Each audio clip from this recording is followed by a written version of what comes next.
How much ready are you to go on a climbing? Hello Gauses! In this video, you're going to know, understand, and learn why is a pre-climb that important? What are the preparations that are necessary to make our adventure fun and safe? What is the primary rule in basic mountaineering?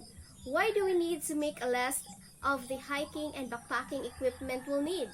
And many more. Just sit back and relax while listening to my pre-climb planning, hiking and backpacking safety, camp management and equipment checklist, and hiking and backpacking. Pre-climb planning. Pre-climb meeting is a comprehensive study, presentation, and discussion of the essential parts of conducting a climb. A plan to climb must first be submitted and approved by the officers of the organization in order to be designated as an official climb. The organizers of the climb should serve notice to the members at least 1 week beforehand. Organizational regulations require that all the participants of the climb conduct a pre-climb meeting at least 3 days before the start of the climb. First thing first, determine the level of your preparation. If it is for minor climb, guideship climb, major climb, clean-up climb, training climb, and exploratory climb. The important things to be done. Making courtesy calls. It is important to make your intentions known to the nearest barangay or local government officials. Find out if there is any park fee that needs to be addressed before going up the area. Route planning. Route planning basically tackles all the aspects involved in bringing the team safely and efficiently to and from the backcountry. The itinerary of the climb.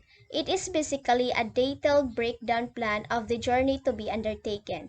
The value of having an itinerary is to realize in keeping up with schedules to avoid unnecessary discomforts. Programming activities maximizes efficient use of time, and the amount of gear and provisions required is determined by the established itinerary. It is a must to introduce the climb organization who will act as the team leader, the medic, the scribe, the tail, and the contact person. In budgeting, determining the approximate cost of transportation, possible lodging, meals, and other expenses. Meal planning. The amount of food to be carried on an expedition is determined by the length of stay in the wild plus extra rations in case of emergencies. Remember that the pre-climb is all about making sure that the whole group is prepared for the climb. And for this to happen, participants must know what to expect in the climb and they must know how to fully prepare themselves for it. If you're worried about not being fit enough to hike or you want to enhance the experience, an exercise program will help. Exercises can build your strength, decrease your potential for injuries, and help problem areas such as weakness. Obviously, the main muscles used in hiking are in the legs, although abdominal and other upper body strength helps, especially for backpacking. To get in shape for hiking, go hiking. Simply look for opportunities to walk. To train for backpacking, go backpacking. Then carry your day pack loaded with those items you shouldn't leave home without, plus your water bottles. Camp management. One of your most important responsibility in the mountaineering is to avoid polluting it. The primary rule is to introduce nothing, no soap, no food, no bodily waste, into any stream, lake, water, or watercourse. The hikers and backpackers mantras are, if you pack it in, pack it out, and leave only footprints, take only memories. Important reminders. Leave no litter no matter how small. Even biodegradables like orange and banana peels should be packed out because they take months to decompose, long enough certainly for others to come along and see the debris. Walk quietly, so others in the area can savor the pure delight of the sounds of nature. Trail manners. The outdoors world has its own simple code of etiquette. Courtesy and friendliness. Stay on the trail. Never take shortcuts. Give uphill hikers the right of way. Never feed any animals. Break in boats carefully. Leave no trace. For other bodily needs, follow these guidelines. Carry a plastic bag. Don't drop your litter.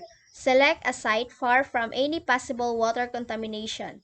Leave an open water bottle and soap handy. Equipment in hiking and backpacking. For both the hiking and backpacking, your first concern is your feet because you won't do much walking without happy ones. Hikers wear boots instead of shoes because boots provide two main kinds of protection: lateral support and a shield for your soles from the sharp rocks and pounding. If you're hiking in the wilderness, you need to take some basic gear and emergency essentials.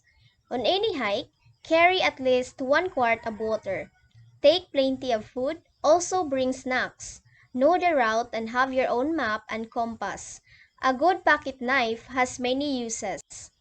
Get a lightweight flashlight and make sure your batteries are fresh. Always keep a basic first aid kit with an instruction sheet. To signal potential rescuers, pack a whistle or flare. Keep emergency rations such as high-energy food. In case the weather worsens, you'll need ranger and layers of extra clothing. Tent or tarp. The lightest protection is a tarp system, but I recommend a tent for beginners because it is easier to use and more reliable. Other than that, stoves considered now as a necessity for any outdoor activities. Many of the more popular camping destinations no longer have adequate supplies of firewood and some have regulations banning natural fuel fires. In backpacking, if you're going to need it, take it along. The trick is to know what you'll need and how to keep the weight of those items down. So for any backpack, an effective padded hip belt is a must. What to wear in the woods. At home, your clothes may be a fashion statement, but on the trail, your clothing is an equipment with the important job of keeping you dry, warm, and comfortable. Your clothing should hold enough heat to keep you comfortably warm, but let excess heat and moisture escape. That would be all. Thank you for watching and listening.